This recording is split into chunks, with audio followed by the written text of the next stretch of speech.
Hi hello నేను మీ తిరుమల. ఏం చేస్తున్నారండి? ఇవాళ సండే స్పెషల్స్ ఏంటి? శ్రావణ మాసం అయిపోయింది. అందరూ ఇవాళ సండే బిజీగా ఉంటారు కదా. నేనైతే కీమా పులావ్ చేసేసానండి. మటన్ కీమా పులావు చాలా చాలా బాగొచ్చింది. పిల్లలు అయితే ఎంజాయ్ చేస్తూ తింటారనమాట. ఎందుకంటే దీంట్లో కారాలు ఏమి ఉండవు, మన స్పైసెస్తో వచ్చే కారమే. అరేబియన్ బిర్యానీ అనమాట. ఇది చాలా చాలా బాగుంది. అయితే కీమా తీసేసుకున్నాను. ఒక 1/2 కిలో కీమా తీసేసుకొని కొంచెం సాల్టు, 2 స్పూన్లు నెయ్యి, 2 స్పూన్లు అల్లం వెల్లుల్లి పేస్టు వేసేసి, 2 స్పూన్లు పెరుగు వేసి, ఒక నిమ్మకాయ, చిన్న నిమ్మకాయ పిండేసి, పచ్చిమిర్చి సన్నగా పొడవుగా కట్ చేసుకున్న పచ్చిమిర్చి వేసేసి, బిర్యానీ స్పైసెస్ దాల్చిన చెక్క, లవంగాలు, ఇలాచి వేసేసి బాగా కలపాలి. దీన్ని బాగా కలిపి మనకు వీలైతే ముందు రోజు నైట్ తెచ్చుకున్నా బాగుంటుంది. కాకపోతే మనం ఉదయాన్నే తెచ్చుకుంటాం కదా, ఉదయాన్నే తెచ్చుకోగానే ఫస్ట్ దీన్ని కలిపి అలా ఫ్రీజర్లో పెట్టేయాలి. ఇది ఎంతసేపు ఫ్రిడ్జ్లో ఉంటే అంత బాగుంటుంది ఈ మటను. నేనైతే అలా కలిపేసి నేను ఒక 2 అవర్స్ పెట్టాను ఫ్రిడ్జ్లో. 2 అవర్స్కి నాకు బాగానే సెట్ అయిపోయింది. 4 అవర్స్ అయినా పెట్టుకోవచ్చంట దీన్ని. చాలా చాలా బాగా త్వరగా ఉడుకుతుంది. ఈ లోపల వరకు మామూలుగా మనం మటన్తో చేసుకున్నా కానీ ఇలా చేసుకుంటే బాగుంటుంది. నేను ఇప్పుడు దీన్ని ఫ్రిడ్జ్లో నుంచి తీసేసి ఫ్రిడ్జ్లో పెట్టాను. 2 అవర్స్ ఫ్రిడ్జ్లో నుంచి తీసేసి తీస్తే అలా అయింది. దీన్ని ఇప్పుడు నేను కుక్కర్లో వేసేస్తాను. కుక్కర్లో వేసేసి ఒక 8 విజిల్స్ రానిచ్చాను అనమాట. నేనంటే మనం తెచ్చుకునే మటన్ బట్టి ఉంటుంది. నాదైతే ఇది లేత మటనే. నేను 8 విజిల్స్కి బాగా ఉడికిపోయింది నాకు పీస్గా.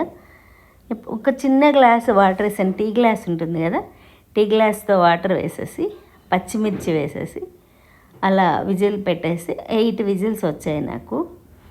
దాన్ని ఈలోపు మనం బిర్యానీ కావాల్సిన మీ దగ్గర ఏమేమి మసాలాలు ఉన్నాయో అన్నీ, నేనైతే లవంగాలు, దాల్చిన చెక్క, నల్ల ఇలాచి, గ్రీన్ ఇలాచి, స్టార్ పువ్వు, బిర్యానీ ఆకు, పెద్ద లవంగాలు అన్నీ వేసాను. వేసేసి 2 ఆనియన్స్ సన్నగా పొడవుగా కట్ చేసి పెట్టాను. చూడండి, బిర్యానీ మసాలా అంతా వేసేసిన తర్వాత నేను 3 స్పూన్లు నెయ్యి వేసి 1 స్పూను ఫ్రీడమ్ ఆయిల్ వేసాను అనమాట. ఫ్లేవర్లెస్ ఆయిల్ ఏదైనా వేసుకోవచ్చు మీరు. బిర్యానీ స్పైసెస్ వేగిన తర్వాత ఆనియన్స్ వేసేసి, దీనికి ఆనియన్స్ బాగా వేగాలి. ఇలా బాగా వేగిన తర్వాత అల్లం వెల్లుల్లి పేస్ట్ దాంట్లో కూడా వేసుకున్నాం కదా, దీంట్లో 1 స్పూన్ వేసేస్తే అది వేగుతుంది. దీంట్లో టమాటాలు ఏం అవసరం లేదండి. ఇలా ఊరికే వేగిపోతుంది అల్లం పేస్టు. ఎందుకంటే ఆనియన్స్ వేగిపోయి ఉన్నాయి కదా.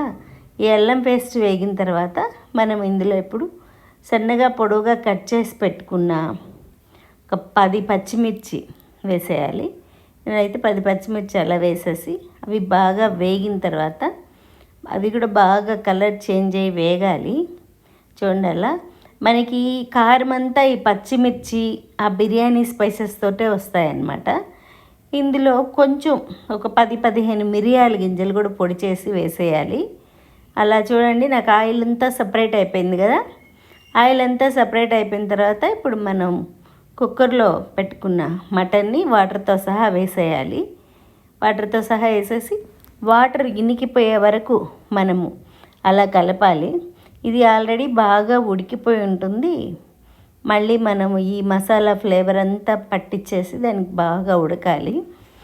మనము పక్కనే మనం ఎన్ని గ్లాసులు వాటర్ తీసుకున్నామో, రైస్ తీసుకున్నామో అన్ని గ్లాసులు వాటరు పక్కన పెట్టేస్తే అవి తెరులుతూ ఉంటాయి. చూడండి, వాటర్ అంతా ఇనికిపోయాయి కదా. ఇప్పుడు మనము కసూరి మేతి ఉంటే కసూరి మేతి, లేదా మన ఇంట్లో మెంతాకున్నా వేసేసుకోవాలి కొంచెం. ఆ మెంతి ఫ్లేవర్ చాలా బాగుంటుంది బిర్యానీస్కి, పులావులకి. నేనైతే రైస్ వేసేసాను. ముందు వాటర్ వేయకూడదు, చెప్పబడిపోద్ది అనమాట. రైస్ వేయాలి.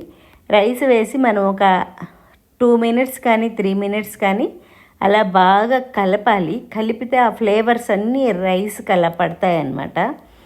మనం పులావ్ చేసేటప్పుడు ఇది ఒక టిప్పు, చప్పబడకుండా ఉంటుందన్నమాట రైసు. అది మనం పక్కన వాటర్ బాయిల్ అయిపోతున్నాయి, ఆల్రెడీ ఇది ఉడికిపోయింది కాబట్టి బిర్యానీ చాలా త్వరగా అయిపోతుంది మనకి. ఇప్పుడు మనం కొలిచి పెట్టుకున్న వాటర్ వేసేసి ఇప్పుడు మనం ఒకసారి ఉప్పు సెట్ చేసుకోవాలి. ఆనియన్స్ వేగేటప్పుడు ఉప్పు వేస్తాము, మటన్లో ఉప్పు వేసాం కదా, ఒకసారి చూసుకొని మనము ఉప్పు అంతా కరెక్ట్ సెట్ చేసుకొని మూత పెట్టేసామంటే కరెక్ట్గా 10 నిమిషాలకి అయిపోతుంది. తర్వాత మనం బిర్యానీ ఎప్పుడైనా ఆపిన తర్వాత ఒక 7-8 నిమిషాలు, మ్యాక్సిమం ఒక 15 నిమిషాలు వదిలేస్తే ఇంకా బాగా సెట్ అవుతుంది. కానీ మనం కనీసం ఎంత అర్జెంట్ అనుకున్నా ఒక 7 మినిట్స్ 8 మినిట్స్ అలా వదిలేస్తే అది బాగా సెట్ అయిపోతుంది అనమాట. బిర్యానీ మనం బాగా డ్రై అయిందా ఉంచకూడదండి, కొంచెం తడి ఉన్నప్పుడే ఆపేయాలి, ఆపేస్తే సెట్ అయిపోతుంది. నేను ఇప్పుడు కొత్తిమీర పుదీనా వేసేసాను, అదో అలా రెడీ అయిపోయింది. నాకు మూత పెట్టేసిన తర్వాత నాకు కరెక్ట్గా 15 నిమిషాలకి ఇలా సెట్ అయిపోయింది. దించేసి రైతాతో లేదా గోంగూర చట్నీతో సర్వ్ చేసుకొని తినేస్తే రెస్టారెంట్ స్టైల్లో చాలా చాలా బాగా వచ్చింది, కమ్మగా వచ్చింది బిర్యానీ. Thank you.